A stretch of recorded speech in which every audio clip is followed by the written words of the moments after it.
आता है जो टॉपिक क्लास में जो भी सीबीएसई के स्टूडेंट है 10वीं और 12वीं के, तो उन सभी को ये समझ नहीं आ रहा है कि जो रिवोल्यूशन का फॉर्म है वो तो आप फिल कर रहे हो, लेकिन रीज़न में लिखे क्या कि जिससे उनके मार्क्स मिले। ठीक है, तो आपको रीज़न ही बताया जाएगा कि रीजन का फॉर्मेट बताया जाएगा, सेम टू सेम आप पेस्ट कर देना, आपको मार्क्स मिलने के चांसेस बढ़ जाएंगे। ठीक है, तो आपको रीज़न क्या क्या लिखने हैं वो आपको पूरी डिटेल में बताए जाएंगे, बस वीडियो एंड तक देख लेना।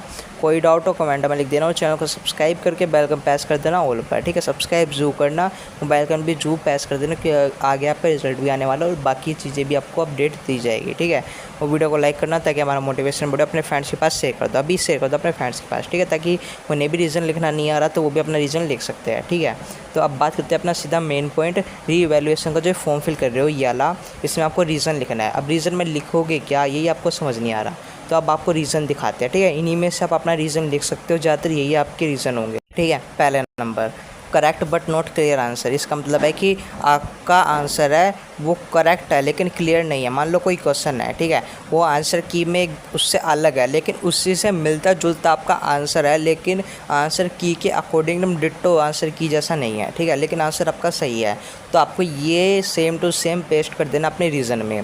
देख सकते हो इसमें क्या लिखा हुआ है, the journal enter and sum of the data provide and incorrect but the देखते हो but for the most part and the approach of think is largest correct. इसका कहने का मतलब है कि जो ये अधिकांश भाग है और सोचने का दृष्टिकोण है काफ़ी हद तक सही है और इसी के आधार पर जो मार्क्स है वो देने चाहिए। तो आप ये रीज़न लिख सकते हो अगर आपका थोड़ा बहुत भी आंसर सही है और लेकिन आंसर की से मिलता जुलता नहीं है। ठीक है, और आपको लगता है कि मुझे इसमें मार्क्स मिलने चाहिए, आंसर की से जैसा नहीं है लेकिन वैसे सही है, तो आप ये रीज़न लिख सकते हो, आपको मार्क्स दे दिए जाएंगे। ठीक है, मिलने के चांसेस बढ़ जाएंगे।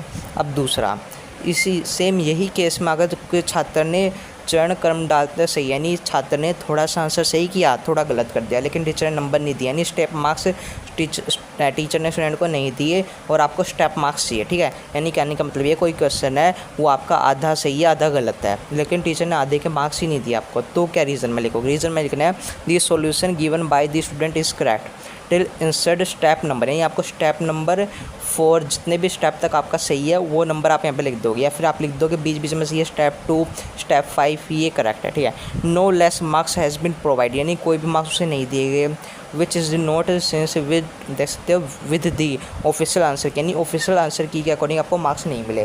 तो कहने का मतलब ये है कि अगर आपका जो आंसर है वो थोड़ा सही है थोड़ा गलत है, ठीक है, लेकिन आपको उसमें मार्क्स ही नहीं मिले, पूरा ही काट दिया टीचर ने, तो सेम ये का ये डिट्टो का डिट्टो ये आप पेस्ट कर देना। ठीक है, ये आ रहा आपका आंसर थोड़ा सही है और थोड़ा गलत है, ठीक है, और टीचर ने मार्क्स ही नहीं दिए, तो आपको ये सेम का सेम पेस्ट कर देना जो ये बॉक्स के अंदर है, पिंक बॉक्स के अंदर है, सेम पेस्ट कर दो। ठीक है, इसका स्क्रीनशॉट लो, इसे पेस्ट कॉपी करके पेस्ट कर दो। ठीक है, अगर आपका आंसर सही है आपके अकॉर्डिंग लेकिन आंसर की में अलग है, ठीक है, आंसर की में अलग है लेकिन आपका सही है आपके अकॉर्डिंग, तो आप इस वाले रीज़न को लिख सकते हो। ठीक है, और तीसरा रीज़न है कि आपका जो आंसर है वो करेक्ट है, वो उसमें आपने वैल्यूएबल पॉइंट लिखा है। वैल्यूएबल पॉइंट का मतलब है कि आपने अपनी तरफ से, यानी जो उसके पार्ट पॉइंट होने चाहिए थे, इंपॉर्टेंट पॉइंट महत्वपूर्ण पॉइंट, वो आपने लिखे हैं।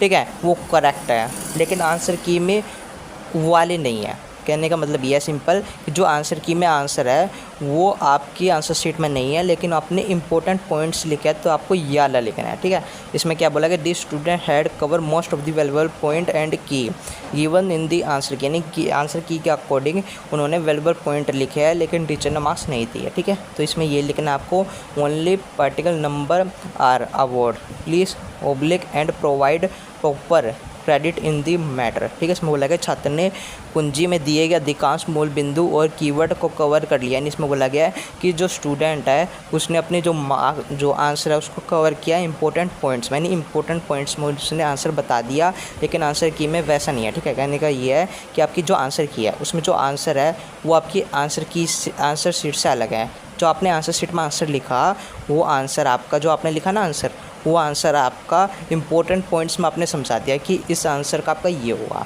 ठीक है, तो उस वाले कंडीशन में टीचर ने आपको मार्क्स नहीं दिए तो आप सेम का सेम ये पेस्ट कर दो इतना। ठीक है, आपने इंपॉर्टेंट पॉइंट्स लिखे हैं, इंपॉर्टेंस पॉइंट्स में आपने वो क्वेश्चन पूरा समझा दिया लेकिन आंसर की में वो नहीं है और आपने इंपॉर्टेंस पॉइंट्स में बताया, तो आपको ये लिख देना है, आपको मार्क्स देने के चांसेस बढ़ जाएंगे, आपको मार्क्स ज़्यादा मिल सकता है। ठीक है, ये पॉइंट आपको पेस्ट करते हैं सेम ऐसा कैसा। ठीक है, ये वाला बॉक्स के अंदर वाला। अब एक और आखिरी क्वेश्चन कि आपका आंसर सही है लेकिन टीचर ने वो काट दिया, मार्क्स नहीं दिए। ठीक है, सिंपल, पूरा क्वेश्चन सही है लेकिन टीचर ने मार्क्स ही नहीं दिए, तो आपको क्या लिखना है? तो आपको लिखना है the answer written by the student match complete with the official answer key and this should be given full weightage.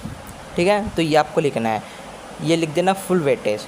ठीक है, आप इतना भी लिख दोगे फुल वेटेज तो आपको मार्क्स दे दिए जाएंगे। और आगे भी लिख सकते हो गिवन फुल वेटेज 3 मार्क्स, यानी जितने मार्क्स का क्वेश्चन है फुल मार्क्स। अगर आपका पूरा क्वेश्चन सही है लेकिन टीचर ने मार्क्स नहीं दिए तो सेम का सेम ये पेस्ट कर देना। और इसमें वेटेज के बाद मान लो कोई 2 नंबर का क्वेश्चन है तो वेटेज 2 मार्क्स। ठीक है, इस तरीके से लिख दोगे। 3 मार्क्स का क्वेश्चन है, वेटेज 3 मार्क्स। ठीक है, इस तरीके से आपको बस यहाँ पे मार्क्स चेंज कर देने हैं। बाकी ये पूरा A to Z ऐसे कैसा पेस्ट कर देना अगर आपका सारा आंसर सही है लेकिन टीचर ने मार्क्स नहीं दिए तो। ओके, ये हो जाएगा। बस आपके यही 4 होंगे कि एक तो आपका पूरा आंसर सही है लेकिन टीचर ने मार्क्स नहीं दिए, तो ये वाला रीज़न लिख देना, पूरा का पूरा आपको मार्क्स मिल जाएंगे। अगर आपका थोड़ा बहुत भी आपने इंपॉर्टेंट पॉइंट्स लिखे हैं लेकिन आंसर की से मिलते जुलते नहीं है, लेकिन आंसर की के जो आंसर है उसको कवर करते हैं वो पॉइंट्स, तो आपको ये वाला लिखना है। ठीक है, यानी आपके जो पॉइंट्स है वो आंसर को कवर करते हैं, तो आप ये लिख देना, पूरे नंबर मिल सकते हैं। ठीक है, उसके बाद अगर आपका थोड़ा बहुत भी आंसर सही है, ठीक है, आपका थोड़ा बहुत भी आंसर सही है लेकिन आप करते करते वो गलत हो गया, फिर बीच में गलत हो गया, आधा सही है, ऊपर का सही है, आधा बीच का सही है, तो आपको ये वाला सेम टू सेम पेस्ट कर देना। ठीक है, उसके बाद ये पहले वाला सेम वही है कि आपने अपने अकॉर्डिंग लिखा है आंसर, और आपने अपने जो यहाँ पे लिखा हुआ है कुछ आंकड़े गलत है लेकिन आपने सोच कर लिखा, अपने आंसर के अकॉर्डिंग लिखा, तो ये लिख देना। ठीक है, तो आपके यही 4 रीज़न होंगे जो हमने आपको कवर कर दिए। अब इन रीज़नों को आप पेस्ट कर दो, अपना फॉर्म सबमिट कर दो जल्दी से जल्दी। कोई डाउट हो कमेंट में लिख देना। हम आपको मिलते हैं नेक्स्ट वीडियो में। इस वीडियो को अपने फ्रेंड्स के पास शेयर कर दो। हम आपके लिए इंपॉर्टेंट वीडियो लाते हैं, तो आपका भी थोड़ा काम है, चैनल को सब्सक्राइब कर सपोर्ट कर दो। ठीक है, हम आपको मिलते हैं नेक्स्ट वीडियो में। तब तक जय हिंद, जय भारत। कोई डाउट हो बेझिझक कमेंट में लिख दिया करो, आपकी हर एक हेल्प की जाती है। ठीक है।